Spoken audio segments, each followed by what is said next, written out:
Update. Am I the a-hole for refusing to visit my mother in palliative care? Original story. My family is formed of cougars and sugar daddies, and I hate all of them. Except my grandpa, my mom's dad, who does not give a damn about anyone. He is the reason I am alive and well, and thriving.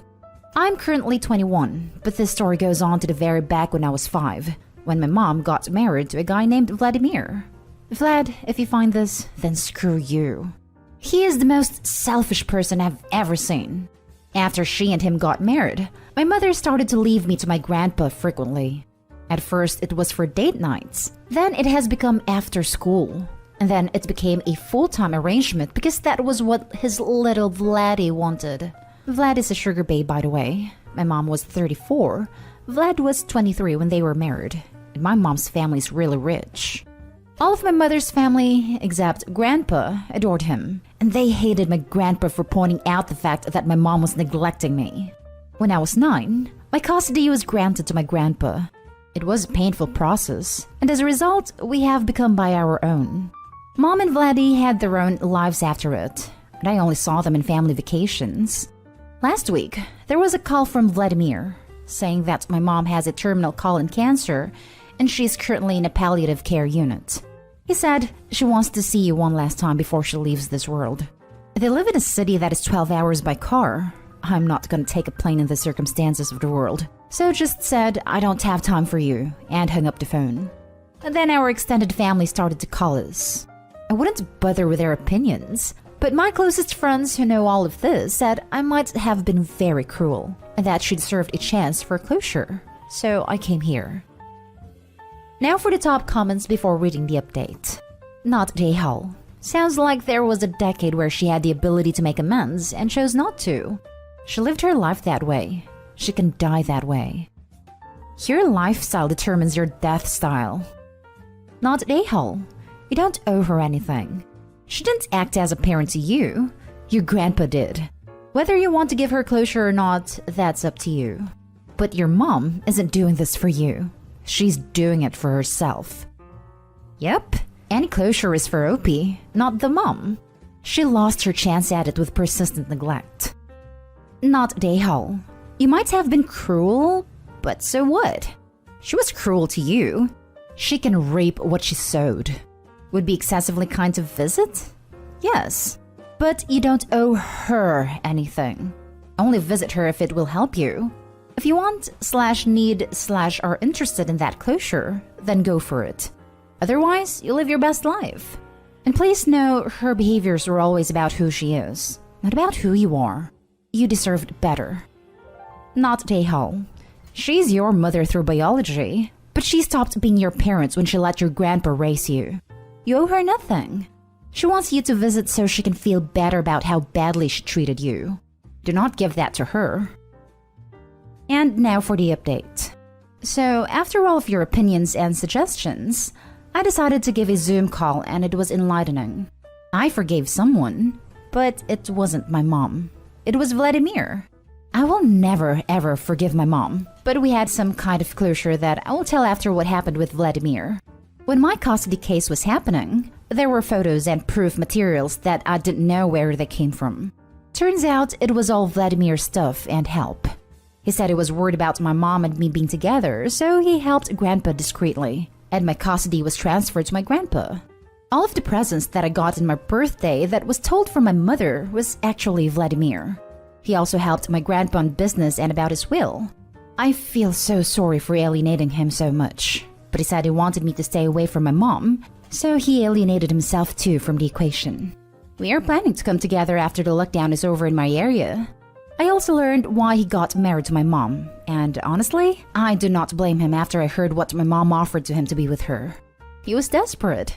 And besides me, my mom was a good person when they were together and cared for him really well. My mom, though, she said she did not regret how she acted about me, and she said she knew she was wrong, but did not care.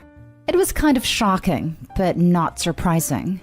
She admitted that she should have left me to her dad when I was way younger and moved on with her life. And she wished me a happy and joyful life, and she said she wasn't asking for any forgiveness because she did not have any what-ifs about the process, and her only mistake was resisting in the custody case. It was a closure, not a good one, but it was. Our relatives were delighted when we talked, but me and Vladimir decided to cut contact with them after my mother's death like my grandfather. They can have their lives to themselves. My mom is still in palliative care, and the doctor responsible for her said to be prepared because it could happen at any moment.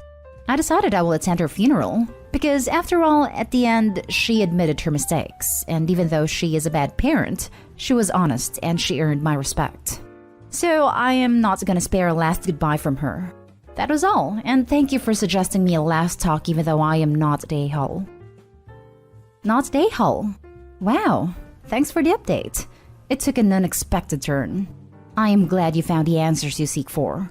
In the end, it seems your mom just never intended to be a mom, and your grandfather was the right choice. I wish you and your grandfather a happy long life. Wow, Vlad wasn't the bloodsucker I thought he was.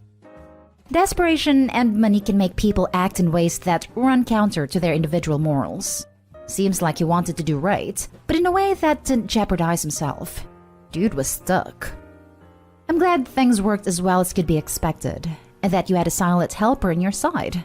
All the best to you. Now for the next story. Am I the a-hole for telling my mom I never intended to come back to the US after visiting my dad?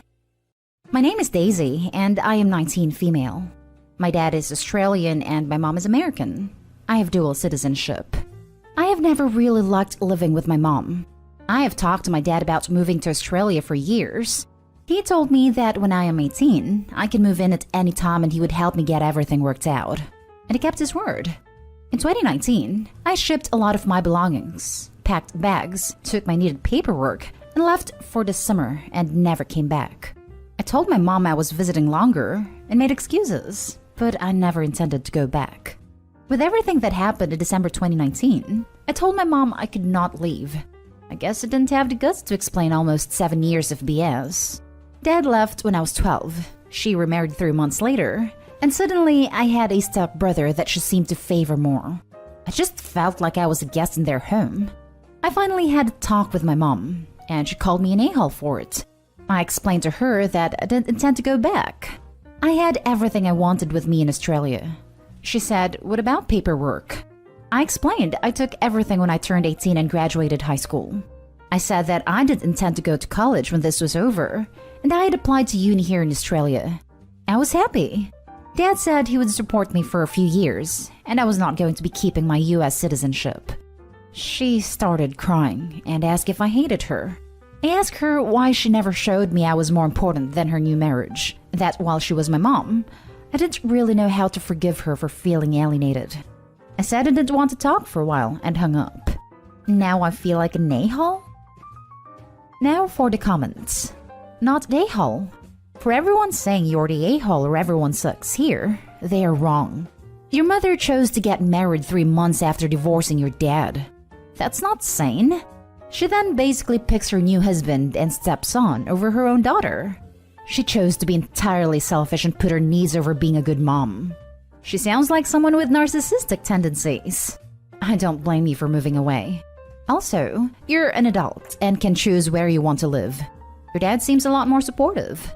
You didn't owe your mom any conversation because she clearly wouldn't have listened and would have sabotaged you leaving. To all the other posters, do you not see the abuse her mother put her through? Like, it was bad enough she felt she needed to escape. I know what it's like, and it's doubtful that some of these posters do. You owe your mother nothing at all. Thank you for understanding. It was hard to explain to people I knew, unless they had seen/been to my house. Most of the time, people thought my mom must be great because she didn't care where I went. But it was really lonely, and I felt like no one cared, outside of my dad and friend group. Not an a-hole. It sounds like you were in a difficult position and you felt really hurt by your mom. Ideally, you would have told her sooner, once you were over here in Australia. But I think you did your best given your age and how you were feeling. It's pretty telling that she didn't know how upset you were and didn't even notice that you shipped all your important stuff over here. Welcome to Australia, mate.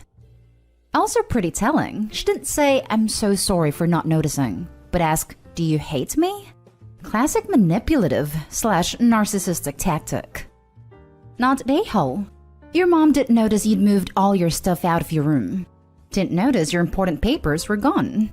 Didn't seem to give a crap you'd scrubbed your existence from the house. You did the right thing for you.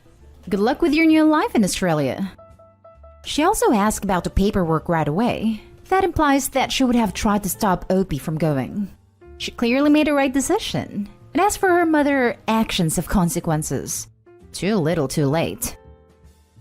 The last story is titled, Am I the a-hole for wanting my parents to meet our newborn before my wife's mother? I, male 27, just had an argument about this with my female 24 wife. And 2 weeks ago, we had our first child, and she's a healthy baby girl. Some background. She is the first grandchild on both sides. I come from a large family with 5 siblings, and my wife grew up as an only child in a single-parent household. Now, my wife is very close to her mother, which is understandable, and me and mother-in-law have a great relationship as well. Our original plan was for mother-in-law to move in with us during the later stages of the pregnancy because my wife wanted her there for support, and I completely understood and had no issues with that. Now the issue is that mother-in-law lives abroad, and as you all know, COVID happened, and so mother-in-law's country went into lockdown and pretty much put a stop to all international travel. So our original plan didn't happen. This made my wife very sad. She had been looking forward to having her mother close. Again, completely understandable. Pregnancy is scary and no joke. My parents and 3 of my siblings, however, live 2 houses down the road. And during the pandemic, we have been keeping them in our bubble. We have been having dinners and hangouts regularly. Now, here is our issue. We have been home for 1.5 weeks. We have not seen anyone, and again, I have not pushed us to see anyone. But I did ask my wife when she reckoned she was ready for my parents and siblings to meet their new niece and grandchild. She replied a bit annoyed that she wanted her mother to be the first one besides me to meet and hold her in real life, and that this was very important to her. Under normal circumstances, I would not object, but we don't know when they will be opening up for international travel. And for mother-in-law to be vaccinated and to fly over the Atlantic could potentially take months. I said it was really unfair to let my family wait for such a long time to meet their first grandchild, especially when they live so close. This did not sit well with her, and my wife and I had an argument. She said that since she gave birth and carried a pregnancy, she had a final say. Normally I would agree, but we don't even know when mother-in-law can come over, and I really want my parents to meet our daughter as well. They are eager. They have not pushed or asked in any way, but I can tell from talking to my mother that she can barely contain herself. My wife called me a massive a-hole, and that I refused to listen to her and could not possibly understand what women go through. I was just baffled and sad, and I feel I need outside perspective on this. Would I be an a-hole if I took our daughter to see my parents? Would I be an a-hole if I took our daughter to see my parents? Without your wife's permission? Absolutely, you're the a-hole. That would be a huge betrayal. Obviously, your child is likely to meet your parents before hers, but now is not the time to push this. You shouldn't be starting arguments and complaining about what's really unfair when your wife is only 10 days postpartum, coping with her first newborn baby and missing her mother. You need to back off and be kind. I was also thinking, maybe wait for a bit longer than 1.5 weeks out of the hospital before going into this topic that is clearly very important to her. I put everyone sucks here because of her comments and having the final say because she gave birth. Agreed. I don't get the amount of not a-hole this post is getting. His wife gave birth less than a fortnight ago. She's probably dealing with a lot. Physically because of the birth and taking care of a newborn, but also mentally for the same reasons and also not having her mother, the one person, aside from Opie, she truly wanted present, near her during this whole thing. Opie, your parents will definitely meet your kids soon, but your wife needs kindness and support, not pressure over what other people want. If you take your kid without her permission, don't expect your wife to forgive you at all. That kind of betrayal breaks relationships. Put yourself in her place. Imagine being pregnant for the first time, wanting your mother there and not having her. Even worse, you don't even know when you'll see her, when she'll see your kid. You would probably feel awful and not be particularly rational. You would be a mess, and you would need time to process everything. What matters right now is that your wife and kid recover, particularly your wife, and that she has time to process everything. Like I said, your own desires and those of your family aren't more relevant than her mental well-being. It's been 10 days. Give her a break. In countries like mine, people don't get to see newborns until they are at least a month old for the sake of their immune system, even without a pandemic. Not the a-hole for feeling that way, but you would be the a-hole if you took your daughter to your parents behind your wife's back. Maybe try to include your mother-in-law in your life more. Video chats and maybe send her a lock of the baby's hair. That way, you can show your wife that your mother-in-law is important to you and to your baby. After that, you can revisit the meeting your family thing.